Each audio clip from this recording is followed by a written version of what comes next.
Hi, ich bin's Michel. Und ich bin Sven und wir zeigen euch heute unseren ultimativen Trick.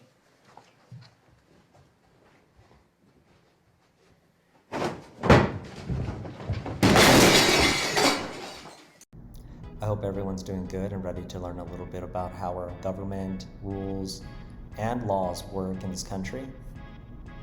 Our objective is that you guys are going to be able, by the end of today, be able to understand the difference between rules and laws alongside with the consequences that follow breaking them. Some of the questions I want you to ask yourself as we discuss and watch some videos and just kind of overall dive into this material is, what is a law? What is a rule? What are the differences and similarities? What happens if you break either of them? And what is the Constitution? Laws and rules tell you what you can and cannot do. They are used in every community to keep people safe, help everyone get along, and keep things as fair as possible. Even though laws and rules have some similarities, they're also different and serve different purposes. A law is created by the government and publicly enforced, meaning that, depending on where you live, there are laws of the land that you must follow, or there will be consequences. For example, if you break a law about littering, the consequence might be a fine, and it could also cause pollution in the environment. A rule is related to a behavior that should be followed in certain places or situations. Like laws, rules also have consequences if they are broken. For example, if there is a rule in your house that you cannot throw balls inside, and you break that rule, a consequence might be a broken lamp or a window. Here are a few more differences between rules and laws. As you can see, rules are used by smaller groups, like families, schools, teams, sports, board games, organizations, clubs, and businesses. Laws, on the other hand, are used in communities, cities, states, countries of all sizes, and are made by local, state, and federal governments.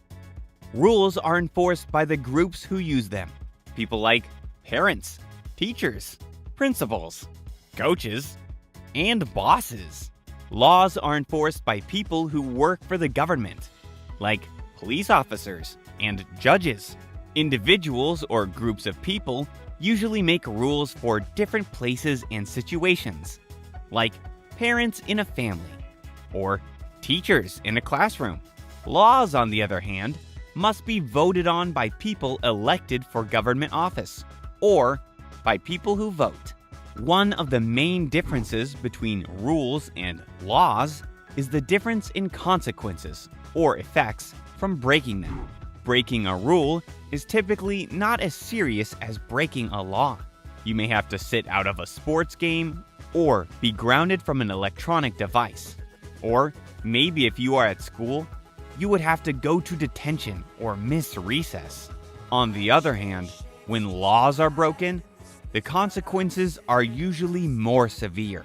You might have to pay a fine, or go to court, do community service, or even serve jail time. Let's see if you can tell the difference between laws and rules.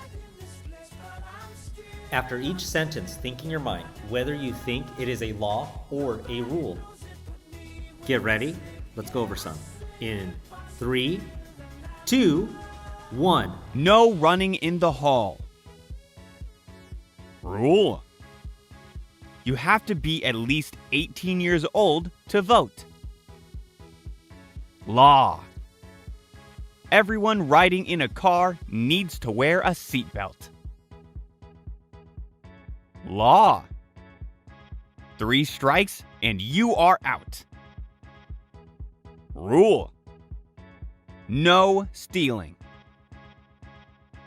Law. Be home before dark. Rule. No loud talking during a movie. Rule. No teasing other people. Rule. Do not cause harm to others.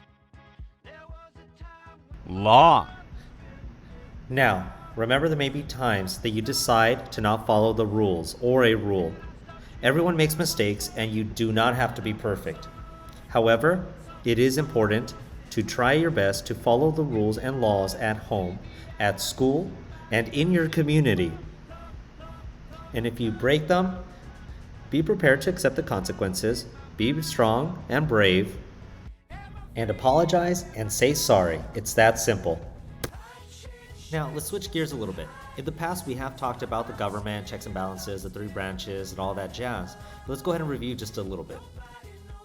So, to keep everyone on the same page in this country, various delegates from all over the colonies, different states, came together one day and decided to have a meeting where they would revisit the Articles of Confederation. Now, it wasn't so much that the Articles of Confederation were so bad, but they kind of came to terms like, hey guys, we kind of need to come back to this document and check out what we could change, what we can make better. So what happened, there was a lot of revision and they just came to the conclusion that, hey, maybe this thing is just not working. There's no pulse. So let's go ahead and get rid of it. So they decided to torch it, not literally, figuratively. They decided, let's start all over from scratch, let's rebuild the wheel. Let's start the wheel all over. So as time passed, they put all their heads together and decided to come up with something different, a more centralized government that would have more power over the states, but would have also kind of split into 3 different sections called branches. Each single branch was unique and had its own powers and certain limitations. We had the legislative, executive, and judicial, of course. The legislative branch is made up of 2 houses full of elected representatives from different states who would come up with proposals for laws known as bills. The executive branch, made up of the president and his or her closest advisors, a group called the cabinet, would receive those suggestions for law and either veto or reject them, or sign off on them and turning them into bills and whatnot. Now, we have the judicial branch who would settle any arguments over how individual laws should be applied. They also reserved the right to overrule any laws that violate the Constitution. The way that each branch puts a limit on what others can do is called system of checks and balances. And as one central government, individual citizens are able to vote on their choice of representatives for the legislative branch and for the president in the executive branch. Now, the delegates at the Constitutional Convention knew that they weren't the only ones with good ideas, so they made it possible for future Americans to change or vote on new amendments. Now, it is a lengthy process. However, once the Constitution was finalized, it was to no one's surprise that people already wanted to make new changes at that rapid pace. So, in the year 1788, the Constitution had been approved and our central government met for the first time. The legislative branch, that we all call Congress, started receiving suggestions immediately from different states on changes they thought should be made of the Constitution. You see, a lot of people were still afraid of a central government, that it would be too strong, that all the changes would be suggested by the states and the Congress voted on would be approved. So it was a really rough time. However, Congress voted to approve 10 of them as amendments of the Constitution. Today we refer to these first 10 amendments as the Bill of Rights.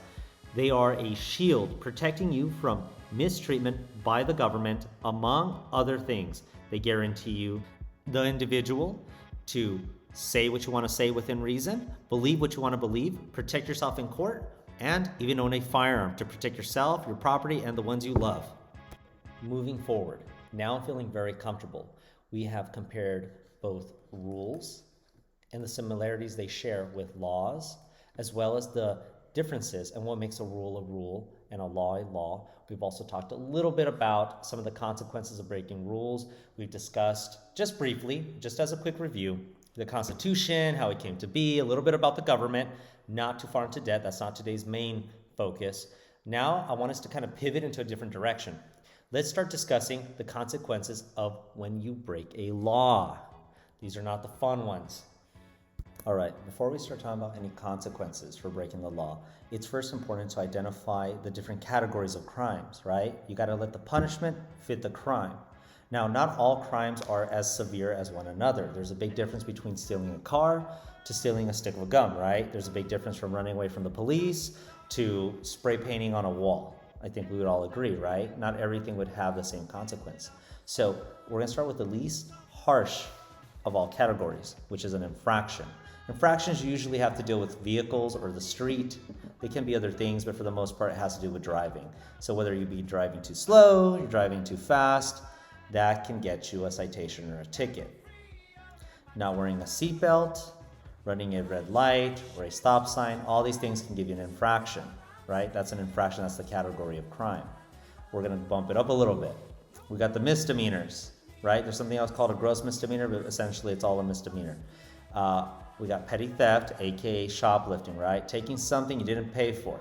We got trespassing, being somewhere that you shouldn't be for whatever reason, right? Vandalism, destroying property that is not your own. Basically breaking someone's window, breaking someone's car, spray painting a wall, setting something on fire. You know what I mean? That's actually arson, but you know what I mean, destroying someone's property. We have the most severe category is a felony. Now, a felony is the worst of the worst. It's either you killed someone, aka murder, or you robbed something, right? Or you stole a car. Unlike, once again, a felony, I didn't list it up here, but like kidnapping someone, right? Stealing a person, right? To driving too fast or slow on the freeway. I think you would agree. Now that we kind of identified the three different little categories, it goes deeper than this, but this is just a general sense. We have something that is known as little consequences. Now, our consequences. For a felony, it's punishable by more than 1 year in prison, formal probation, and fines. Formal probation meaning you're either going to be put under a house arrest or you're not going to be able to do a lot of stuff. Now, this is the worst of the worst because this can affect you long term. Not only could you go to prison, it's possible that your future might be affected by it. For example, in the future, it might be harder to get a job, go to certain schools, secure a professional license, like become a doctor, a pharmacist, a teacher, a cop, a firefighter, just because you have a felony. So it's almost impossible to get a job. Got an infraction, the less severe out of all of them, punishable by fines and points on driving records, no jail time usually, and probation or prison. So for the most part, this one is the least likely one to land you in jail or prison. It can happen, but less likely to happen. Worst case scenario, you'll get a ticket or a fine. You pay a little bit of money or sometimes a lot of money, and then you're good to go. You could also lose your driving privileges, obviously, for a year or sometimes forever, depending on your situation. Everything's case by case. Or misdemeanor, punishable by fines, probation, up to 1 year in jail, or no prison. They carry minor consequences. I know jail sounds like a severe thing, but really, in the grand scheme of things, going to jail for like 2, 3, 6 months or 1 year is not as bad as going to prison for life. I think you would agree.